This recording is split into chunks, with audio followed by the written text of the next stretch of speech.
ভিডিওটি ভালো লাগলে সবাই ফলো করবেন।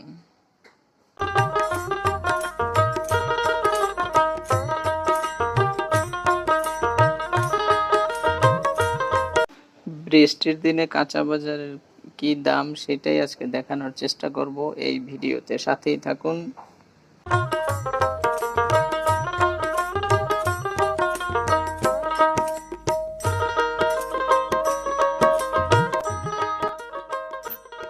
দৈনন্দিন জীবনে আমাদের খাদ্য চাহিদা মেটাবার জন্য বাজারের কোনো বিকল্প নাই। প্রিয় দর্শক, আজকে আপনাদের নিয়ে এসেছি টঙ্গী স্টেশন রোড ফুটপথের একটি বাজারে।